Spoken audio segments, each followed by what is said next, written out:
nos encontramos a uno de los grandes escritores de Monterrey, que además ya tienes prestigio en la Ciudad de México y en todo el país, Diego. ¿Ya te conocen más como escritor o como cineasta? ¿Tú cómo ves? ¿Cómo estás?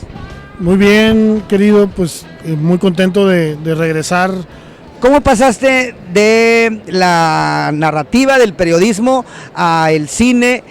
Y pues la verdad, felicidades, porque me acuerdo que aquí en la feria Alejandro Jodorowsky a pregunta expresa dijo: uno aprende a hacer cine haciéndolo, más que en las escuelas de cine. ¿Tú no estudiaste cine?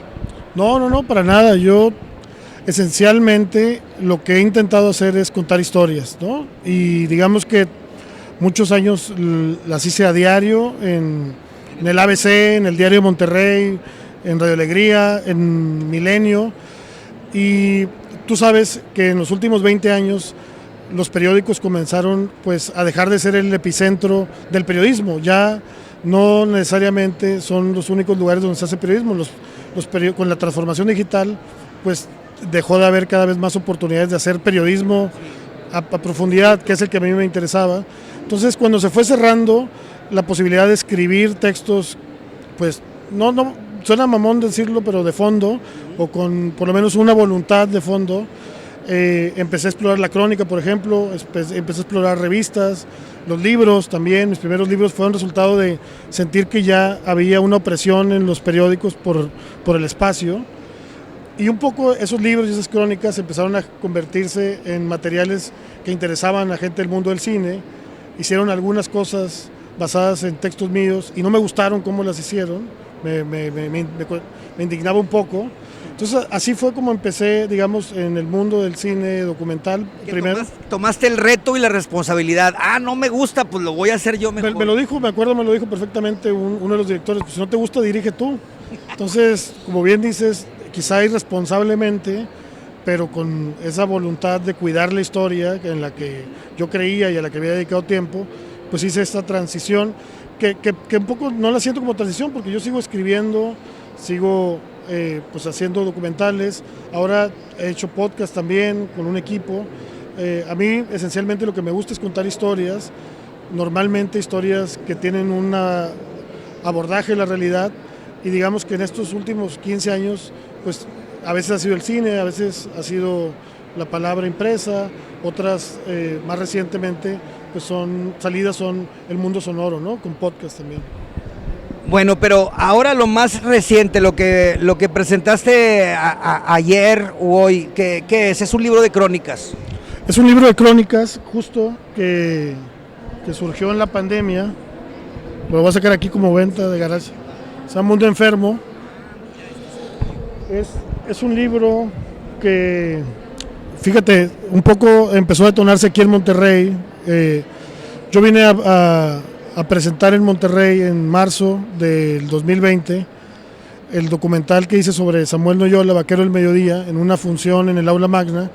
Y con esa función yo iba a empezar un circuito que habíamos trabajado por muchos meses de exhibición independiente en salas y en espacios públicos de Monterrey, de Guadalajara, de Tijuana, de la Ciudad de México, porque yo aunque ya había hecho documentales que, digamos, iban al streaming, yo quería que esta historia de Samuel Noyola se viera en pantalla grande, ¿no? Y que generara una conversación. Y lo presenté aquí en la feria de la One Leer, en una feria pues también muy, muy digna, ¿no? Y al día siguiente empezó el confinamiento por la pandemia. Entonces todo el plan que yo tenía pues de llevar la película a varios lugares pues se canceló, y yo la verdad es que sí entré en una depresión, porque habíamos trabajado mucho. Era un documental que yo había digamos filmado durante casi 8 años.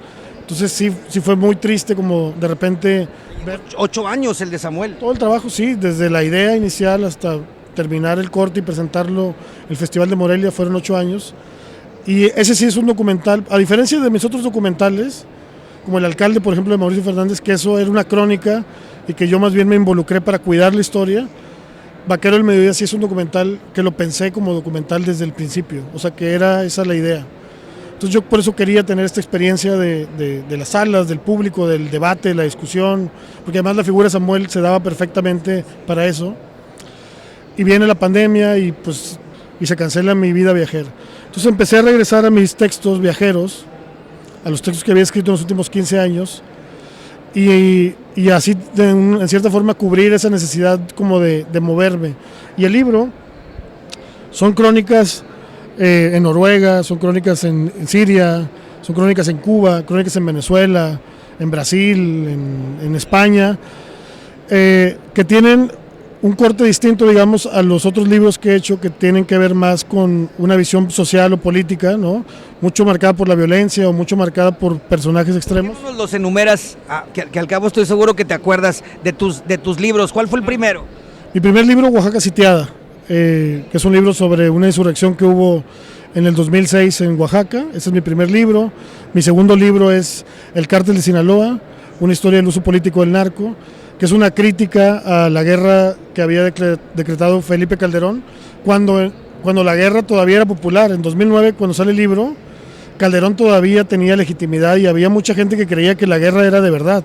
Hoy creo que muchos sabemos o pensamos que fue una farsa, ¿no? Que fue una maniobra más bien política para atender una crisis de gobernabilidad.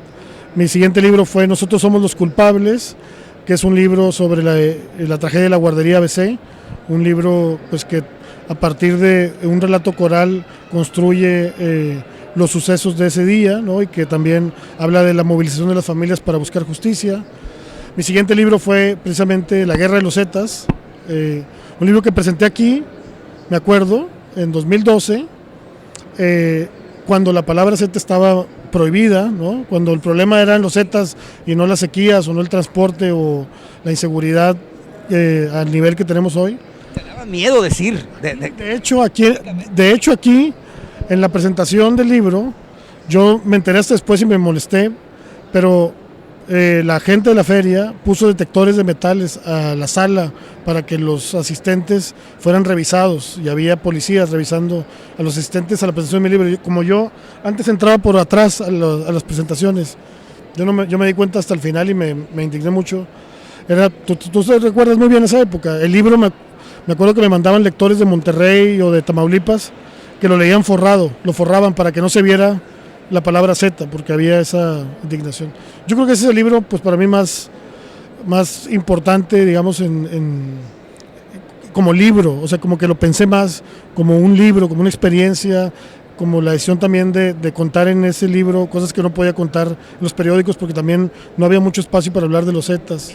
Justamente esa metahistoria nos cuenta cómo vivimos esos años en peligro o en peligro o en pánico, ¿no? Porque no podíamos, atentaron contra el lenguaje incluso. Sí, no, totalmente. O sea, había este mal chiste, no sé si te acuerdas de que se contaba en esos años, de que empezaba las clases en una escuela y llegaba la maestra y estaban los niños y decían, bueno, vamos a ordenar a los niños, y decía la maestra, a ver, los de la A aquí, los de la B aquí, los de la C aquí, y así seguía, ¿no? Hasta la Y, y ya no decía más, y de repente los de la Z decían, y los de la Z decían, ustedes donde quieran, ustedes se sientan donde quieran, ¿no? O sea, sí teníamos ya como una asimilación del terror a la palabra Z muy, que hasta generaba estos chistes, ¿no? Malos, pero chistes. Entonces, sí, bueno, ese fue otro libro importante. Después escribí Un vaquero cruza la frontera en silencio, que es un poco una derivación de La Guerra de los Zetas. Es la historia de un migrante sordo que es vaquero de los Ramones, que se va a Estados Unidos y quiere, después de mucho tiempo de migrante, regresar a levantar su rancho, pero se topa con la guerra del narco que tenía asolados sobre todo también a los pueblos y no puede hacer su rancho. Después una biografía de Carlos Slim, que se llama Slim, biografía política del mexicano más rico del mundo. Es un libro que venía trabajando, porque yo... ¿Fue antes o después de lo de Mauricio? Primero fue el de Slim. No, primero fue Mauricio. El documental de Mauricio fue en 2011, el libro de Slim fue en 2015. Como que... ¿Te sirvió uno para el otro? No, bueno, sí, o sea, en realidad a mí siempre me ha interesado tres temas: la rebeldía, la justicia y el poder. Entonces siento que en un país como México esos tres temas siempre se interseccionan. Hay a veces personas que me dicen, no, pues tú eres reportero del narco y demás, y yo la verdad no me siento un reportero del narco, un experto en el narco. O sea, me interesa el poder, me interesa la rebeldía, me interesa la justicia y me interesa la combinación, el diálogo que pueden tener, por lo menos para mí, todos estos temas, ¿no? Después hice otro libro que se llama El valiente ve la muerte solo una vez, que son historias de personajes extremos que yo valoro, digamos, de Monterrey y de Sonora, ¿no? Es curioso, yo me fui de Monterrey en 2003, desde entonces no vivo aquí, he venido por temporadas y demás, y cuestiono mucho Monterrey, reniego mucho de Monterrey, pero en realidad toda la pequeña obra que tengo está girando siempre alrededor de Monterrey. O sea, tengo la historia de un alcalde y empresario excéntrico como Mauricio, la historia de don Alejo Garza, que es un ranchero que se defendió de los zetas que le querían quitar su rancho. Tengo la historia de un poeta como Samuel Noyola. Tengo la historia ahora de un asesino que es el doctor Ballí, que estoy trabajando.